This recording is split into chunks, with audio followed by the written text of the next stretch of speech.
Hello friends, कैसे हैं आप लोग। सबको मेरा जय भीम, नमो बुद्धाय। बाबा Saheb Ambedkar life and mission में आज का टॉपिक है महान सत्याग्रह।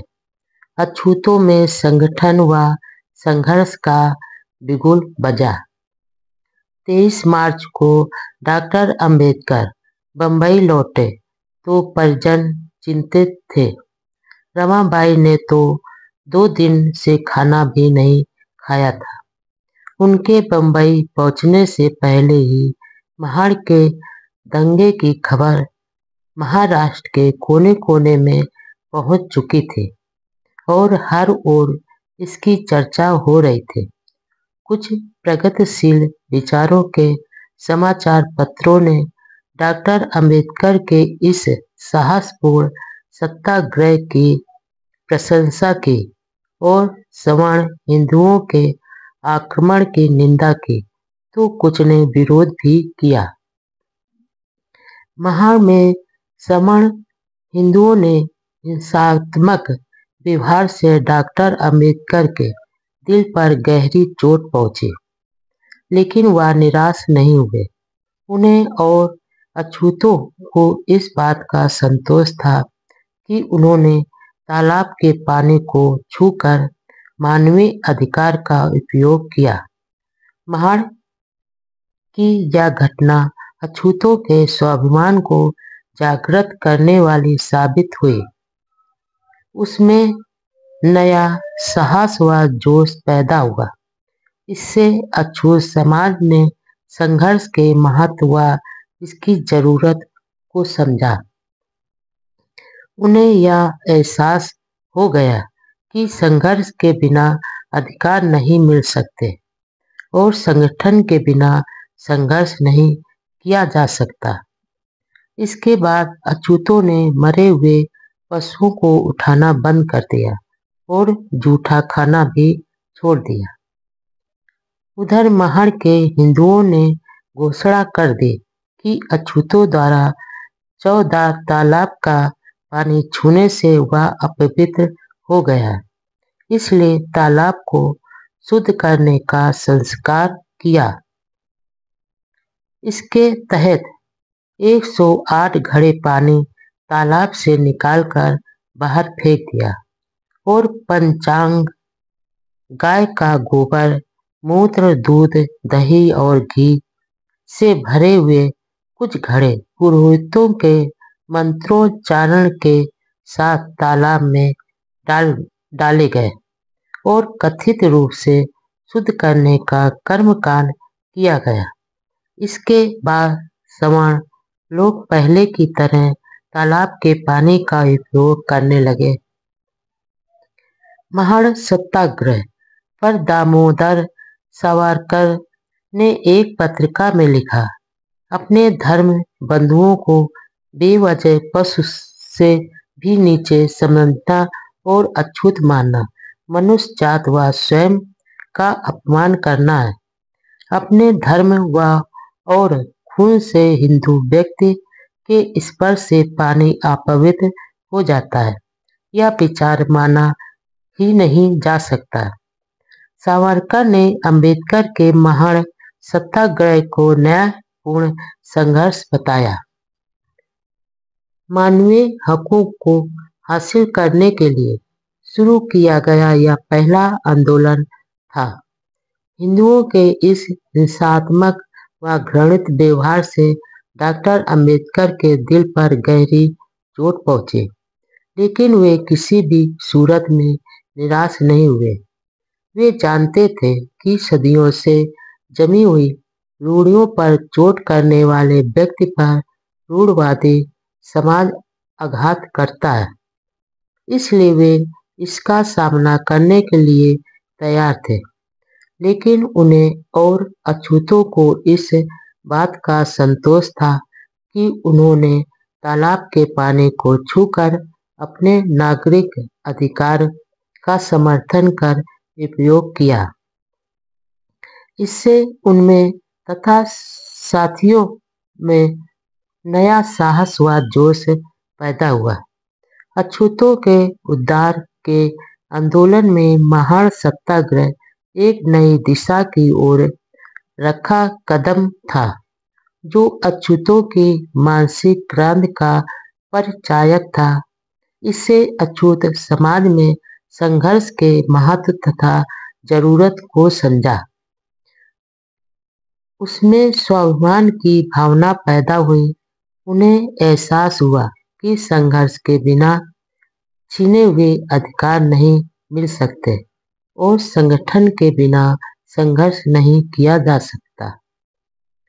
सुधारवादी हिंदू भी सत्याग्रह में अछूतों के साथ थे। आंदोलन के दौरान गिरफ्तार किए गए 8 लोगों में से 7 को 6 जून 1927 को 4-4 महीने की सजा सुनाई। वह भी इसलिए हो पाया क्योंकि जज एक गैर हिंदू था। बाबा साहब ने बाद में कहा कि यदि सवर्ण हिंदू जज होता तो हमें न्याय नहीं मिलता, और यदि पेशवाओं का राज होता तो इस तरह के सामाजिक आंदोलनकारियों को हाथियों के पैरों तले कुचल दिया गया होता। उन दिनों पेशवा शासन काल में पुणे में अछूतों को थूकने के लिए गले में मिट्टी की हांडी लटकाकर तथा अपने पद चिन्हों को मिटाने के लिए कमर पर पेड़ की डाली बांधकर सड़कों पर निकलना पड़ता था। सुबह व शाम को जब छाया लंबी होती थी तो अछूतों की छाया सवर्णों पर न पड़े, इसलिए वे घरों से बाहर ही नहीं निकलते थे। महत्वपूर्ण बात यह है कि सभी सवर्ण बाबा साहब के आंदोलन के खिलाफ नहीं थे। जो प्रगतिशील विचारों के हिंदू थे और अंबेडकर के विचारों के साथ थे, उन सवर्णों को रूढ़वादी हिंदुओं ने बाद में बहुत परेशान किया। महाड़ में सनातनी हिंदुओं में तालाब को शुद्ध करने के लिए 108 घड़े जल तथा पंचांग डाला। इसके बाद वे पहले की तरह उपयोग में लेने लगे। ध्यान रहे कि वहाँ के मुसलमानों ने तालाब के पानी को कभी अशुद्ध नहीं माना। यही नहीं, कुछ सवर्ण सुधारवादी नेता भी इस शुद्धि के खिलाफ थे। बापूराव जोशी ने शुद्धिकरण के खिलाफ कथित रूप से शुद्ध करने से पहले तालाब में कूदकर स्नान किया, लेकिन बाद में बापूराव को सवर्ण बिरादरी से बाहर कर सजा दी। महान सत्याग्रह हिंदू समाज की जात व्यवस्था को ललकारने वाला कदम था। यह नए युग की शुरुआत थी। इस घटना ने भारत के सामाजिक व राजनैतिक इतिहास को नया मोड़ दिया। इस अकेले महान संघर्ष ने भारत की सामाजिक व्यवस्था के ढांचे की चूल्हे हिला दी। इसके बाद सदियों से हिंदुओं की गुलामी की बेड़ियों में जकड़ा अछूत समाज अपने मानवीय हकों के लिए सवर्ण हिंदुओं के सामने संघर्ष के लिए ललकारते हुए खड़ा हुआ था। हमेशा दीनहीन की दशा में रहने वाले समाज की भौहें तन गई थी, मुट्ठियां भींच गई थी, आंखें लाल हो गई। पूरे अछूत समाज में आक्रोश फैल गया था। अन्याय करने वाले अमानवीय धर्म की बेड़ियां तोड़ने का उन्होंने मन बना लिया था। फिर उन्हें डॉक्टर भीमराव जैसा प्रतिभाशाली नेतृत्व मिल गया तो संघर्ष की चाह 7वें आसमान पर चढ़ गई थी। वे अपने नेता की हर बात को मानने लगे। मरे पशुओं के मांस को खाना, खींचना, सवर्णों के घर रोटी मांगना आदि ये काम छोड़ दिए और अन्य विकल्पों में अपनी रोजी रोटी तलाशने लगे। बहिष्कृत भारत अखबार के जरिए विरोधियों को करारा जवाब। डॉक्टर अंबेडकर महाड़ तालाब के शुद्धिकरण को अपमान समझकर आगे रणनीति तैयार करने लगे। इधर अंबेडकर पर चारों ओर से आलोचकों के वैचारिक हमले होने लगे। अपने विरोधियों को वे बौद्धिक स्तर पर करारा जवाब देना चाहते थे। उधर सनातनी हिंदू भी शांत नहीं बैठे थे। अछूतों के उस मानवीय हक को छीनने के लिए उन्होंने महानगर पालिका पर इतना दबाव डाला कि तालाब पर सभी के पानी के उपयोग की छूट के प्रस्ताव को वापस ले लिया गया। बाबा साहब इस फैसले के खिलाफ कोर्ट में गए। अब महाराष्ट्र से बाहर पूरे देश में उनके संघर्ष की चर्चा होने लगी। पक्ष और खिलाफ में अखबारों में खूब छपने लगा। इन सब का जवाब देने के लिए एक अखबार की जरूरत महसूस हुई। पैसों की तंगी के कारण मूक नायक अखबार पहले ही बंद कर दिया गया था, जिसे 1920 में शुरू किया था। अब 3 अप्रैल 1927 को बहिष्कृत भारत नामक एक दूसरे साप्ताहिक अखबार की शुरुआत की। इसके माध्यम से वे अपने तेज तर्रार विचारों का प्रचार व प्रसार तथा विरोधियों को तार्किक जवाब देने लगे। 26 जून 1927 को इस अखबार ने अंबेडकर ने घोषणा की कि महाड़ के सनातनी हिंदुओं द्वारा तालाब का धार्मिक मंत्रोच्चारण द्वारा शुद्ध किया जाना अछूतों के लिए अपमानजनक है और जो अछूत लोग महाड़ के हिंदुओं के इस घृणित कार्य को धिक्कारना चाहते हैं, वे अपना नाम बहिष्कृत हितकारिणी सभा के ऑफिस में लिखवाएं। उन्होंने कहा कि अछूत समाज हिंदू धर्म के अंदर है या नहीं, अब हम हमेशा के लिए इसका फैसला भी करना चाहते हैं। 3 जुलाई 1927 के डॉक्टर अंबेडकर ने बम्बई के सर कौसजी जहांगीर हॉल में अछूतों की सभा में कहा, सत्याग्रह यानी युद्ध, लेकिन इस युद्ध में तलवार, बंदूक, तोप, बम जैसे हथियारों का उपयोग नहीं करना। यह युद्ध बिना शास्त्रों के लड़ना है। इसके बाद अंबेडकर ने महाड़ में एक और सम्मेलन करने का फैसला किया। पहले के सत्याग्रह के बाद अनेक सुझाव और पत्र आने लगे। कुछ समाज सुधारक समझते थे कि बाबा साहब ब्राह्मण समाज के विरोधी है। वे ऐसा इसलिए सोचते थे कि क्योंकि ब्राह्मण जाति आधारित वर्ण व्यवस्था के ज्यादा समर्थक थे। लेकिन सच्चाई यह थी कि अंबेडकर ब्राह्मणों के कतई विरोधी नहीं थे। वे तो ऊंच नीच को मान्यता देने वाली जात पात की व्यवस्था के समर्थक, ब्राह्मणवाद के विरोधी थे। पुणे के सत्य शोधक आंदोलन के 2 प्रमुख नेताओं जवलकर और जेधे ने उन्हें एक पत्र में लिखकर कहा कि वे महाड़ के इस आंदोलन का पूरा समर्थन करते हैं तथा इस सत्याग्रह में शामिल होना चाहते हैं, लेकिन इस शर्त पर कि कोई भी ब्राह्मण उसमें भाग नहीं ले। इस पत्र का बाबा साहब ने जो उत्तर दिया वह ऐतिहासिक महत्व का है और उनकी मानवतावादी विचारधारा को स्पष्ट करता है।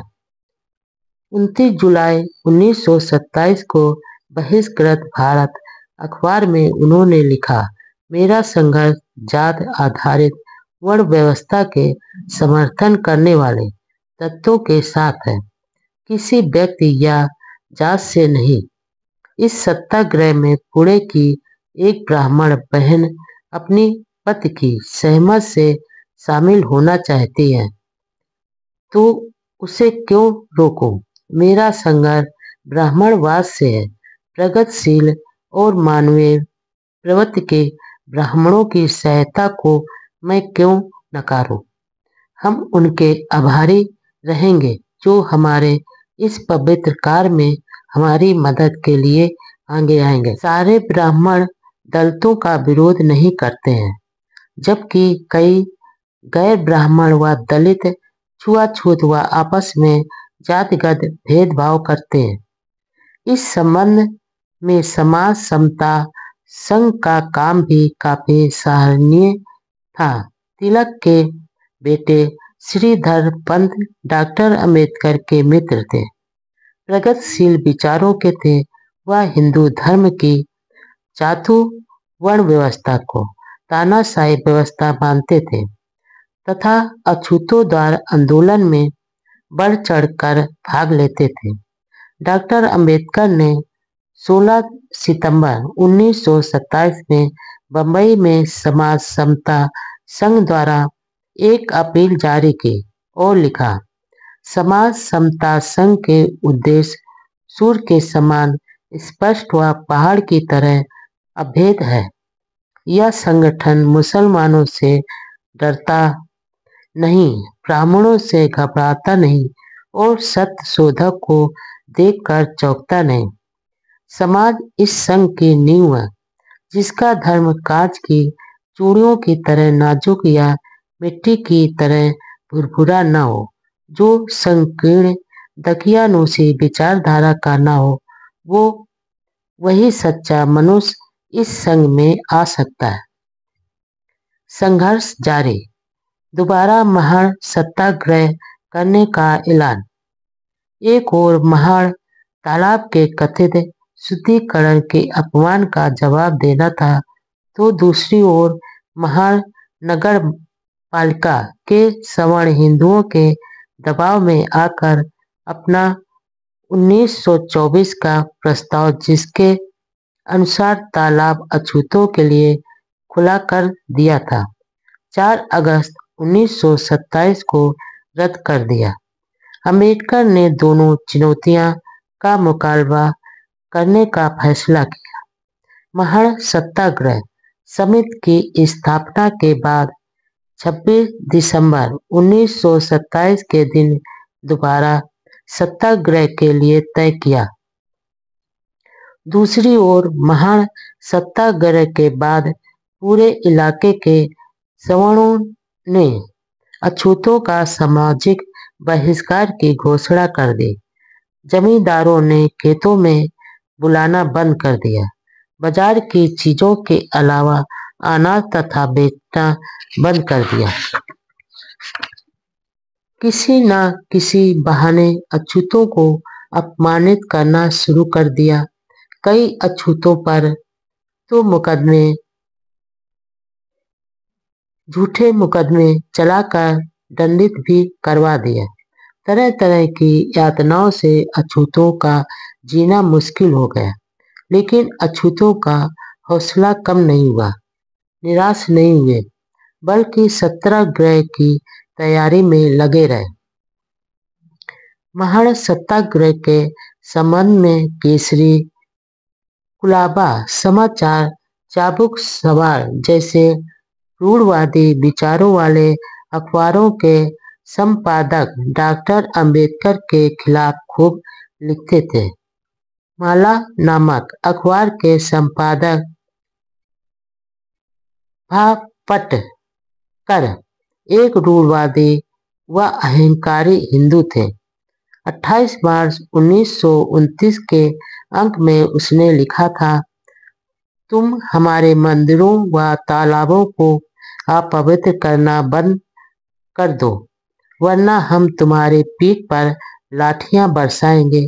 डॉक्टर अंबेडकर ने इसका मुंह तोड़ जवाब देते हुए लिखा, हम अपने प्रयास कभी बंद नहीं करेंगे और जो हमारी पीठ पर लाठियां बरसाएगा, हम उनके सिर फोड़ देंगे। 19 मई 1927 के अंक में भालाकार ने लिखा, महारों को सवर्णों से भिक्षा में भोजन भी चाहिए और दूसरी ओर मंदिर तालाब में प्रवेश भी चाहिए। ये दोनों साथ साथ नहीं चल सकता। इसलिए अंबेडकर को सचेत करते हैं कि वह हमें गाली देने की बजाय अपनी जात में व्याप्त दुर्गुण पहले दूर करने की कोशिश करें। इन्हीं दिनों विदर्भ इलाके के अमरावती में अम्बा देवी के प्रसिद्ध मंदिर में अछूतों के प्रवेश का सवाल खड़ा हुआ। 13 नवंबर 1927 को वहां अंबेडकर की अध्यक्षता में दलित जाति परिषद का सम्मेलन हुआ। अपने भाषण में उन्होंने कहा, दक्षिण अफ्रीका की वर्ण भेद नीति की हिंदू कड़ी निंदा करते हैं, लेकिन भारत में वे खुद वर्ण भेद का समर्थन करते हैं। सम्मेलन के बाद ही अंबेडकर को तार मिला कि बंबई में उनके बड़े भाई बालाराम का 12 नवंबर 1927 को देहांत हो गया। इस तरह अछूतों द्वारा आंदोलन के दौरान बाबा साहब को पारिवारिक दुखों को भी झेलना पड़ा। इसलिए परिषद का काम काज कुछ समय के लिए स्थगित कर दिया। बालाराम फर्स्ट ग्रेडियर पलटन में वादक थे। उन्होंने इंग्लिश में 6ठी कक्षा पास की थी। वे अच्छे वक्ता, वादक व गायक थे। बाद में मुंबई नगर पालिका में क्लर्क पद पर स्थायी हुए थे। अभी रिटायरमेंट में 6 महीने बाकी थे। जब बाबा साहब विदेशों में अध्ययन करते थे तो परिवार बालाराम जी के साथ ही रहता था। उस आर्थिक विकट दौर में भी बड़े भाई ने पूरा सहारा दिया। बड़े भाई के देहांत से बाबा साहब असहाय हो गए। बाबा साहब का बहुत दुख हुआ कि वे अपने बड़े भाई के अंतिम दर्शन भी नहीं कर सके। सामाजिक कार्यों को प्राथमिकता देने के कारण अपने परिवार को समय नहीं दे सकने वाले डॉक्टर अंबेडकर जैसे महापुरुष विरले ही हुए हैं। बड़े भाई बालाराम जी बहुत दयालु व निर्भीक व्यक्ति थे। वे बाद में पलटन छोड़कर बंबई आकर म्यूजिक व्यवसाय से गुजारा करते थे। उन्होंने काफी ग्रंथों का अध्ययन किया था। अंग्रेजी में अच्छा भाषण देते थे। बाद में बंबई म्यूनिसिपल पार्टी में क्लर्क की नौकरी मिली। वे सामाजिक आंदोलनों में भी बढ़ चढ़कर भाग लेते थे। बाबा साहब जब विदेशों में अध्ययन करते थे तो पीछे आंदोलन की बागडोर इन्होंने भी ही संभाल रखी थी। वे युवाओं को सामाजिक क्रांति के लिए आह्वान करते थे। महान सत्याग्रह से पहले उन्होंने कहा था, मैं भी महान सत्याग्रह में अपनी जान कुर्बान करने वाला हूँ। लोग सम्मान से उन्हें दादा साहब अम्बेडकर कहते थे।